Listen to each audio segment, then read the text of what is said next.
Au cœur du XVIIIe siècle, les 13 colonies d'Amérique vivaient sous l'autorité de la lointaine Royaume-Uni. Les colons, fatigués des taxes imposées sans leur consentement, commencèrent à rêver de liberté. Dans les rues de Boston et de Philadelphie, des voix s'élevaient pour réclamer justice. Parmi ces hommes se trouvait George Washington, prêt à défendre cette cause, et Thomas Jefferson, dont la plume allait bientôt marquer l'histoire. Le 4 juillet 1776, un document extraordinaire fut adopté, la Déclaration d'indépendance des États-Unis. Ce texte proclamait que les colonies étaient désormais libres et indépendantes. La guerre fut longue et difficile, mais l'espoir ne s'éteignit jamais. Finalement, après des années de lutte, une nouvelle nation naquit, les États-Unis, fondée sur les idéaux de liberté et d'égalité, inspirant le monde entier pour les générations à venir.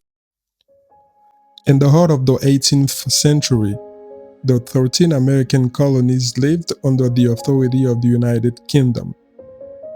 The colonists, tired of taxes imposed without their consent, began to dream of freedom. In the streets of Boston and Philadelphia, voices rose to demand justice.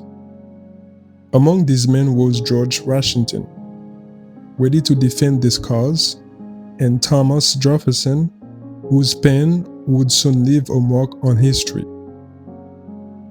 On July 4th, 1776, an extraordinary document was adopted, the Declaration of Independence of the United States.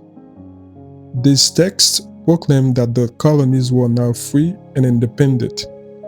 The war was long and difficult, but hope never faded. Finally, after years of struggle, a new nation was born, the United States, founded on the ideals of liberty and equality, inspiring the world for generations to come.